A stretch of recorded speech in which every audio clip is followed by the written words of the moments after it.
রফিকুল ইসলাম খান ভাই বলেছেন ৭১-এর স্বাধীনতার ইস্যুটা কিন্তু যাকে বাংলাদেশের স্বাধীনতার স্থপতি আপনারা বলেন সেই শেখ মুজিবুর রহমানের জীবদ্দশায় কিন্তু ৭১-এর বিষয়টা তিনি মীমাংসা করে গেছেন।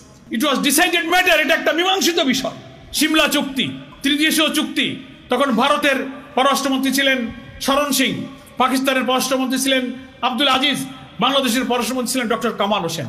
৩ জন পররাষ্ট্রমন্ত্রী চুক্তিতে আবদ্ধ হয়ে ফরগিভ অ্যান্ড ফরগেট, দ্বিধাদ্বন্দ্ব ভুলে আমরা স্বাধীন হয়েছি, দেশে ভালো মিলেমিশে থাকবো, আমাদের আর কোনো পক্ষ বিপক্ষ থাকবে না। কোলাবরেটর অ্যাক্টকে বাতিল করে দিলেন, জেনারেল অ্যামনেস্টি ঘোষণা করলেন, ১৯৫ জন পাকিস্তানি যুদ্ধ অপরাধী সেনা অফিসারকে মুক্তি দিয়ে দিলেন, 73 ওয়ার ক্রাইম ট্রাইব্যুনাল অ্যাক্টের আইন করলেন। যারা সেনাবাহিনী যোদ্ধা করেছে, যুদ্ধর সাথে যারা জড়িত তারাই ছিল সেদিনকার যুদ্ধ অপরাধী।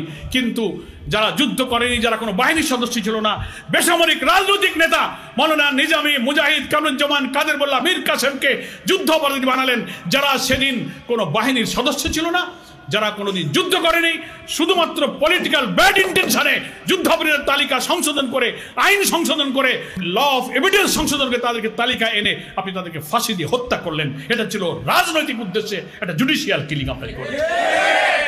আমি এগুলো আজকে বলতাম না, দুঃখ পাই 54-55 বছর পরে শেখ মুজিবুর রহমান কর্তৃক মীমাংসিত ব্যাপারের পরে আজকে আবার নতুন করে আপনি জাতিকে বিভক্ত করার জন্য। ভাই, আমাদের অনেক পরে মালয়েশিয়া, সিঙ্গাপুরের মতো দেশেরা স্বাধীন হয়েছে। সবসময় রাজনৈতিক প্রশ্নে অনেক বিভক্তি থাকতে পারে, পক্ষে বিপক্ষে। স্বাধীনতার পরে সবাই কিন্তু একসাথে মিলেমিশে দেশ গড়ে। কিন্তু আমরা 54 বছর পরেও শুধুমাত্র দলীয় হিরো স্বার্থে আমরা মীমাংসিত বিষয়গুলোকে টেনে এনে ক্ষত সৃষ্টি করে জাতির মধ্যে বিভক্তি এবং অনৈক্য তৈরি করার চেষ্টা করছি।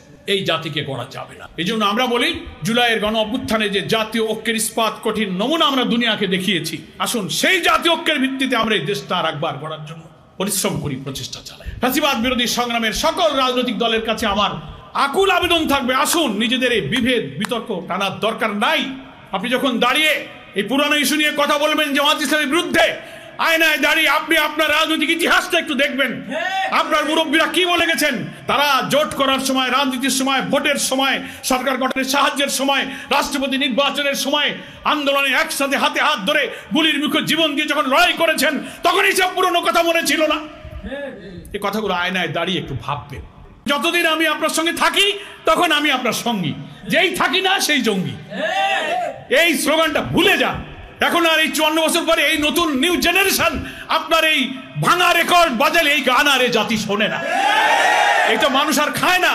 ওরাই তো দেখেছে 91, ওরা 2001 দেখেছে, ওরা দেখেছে। এগুলো পুরনো গান আর মানুষ শুনতে চায় না।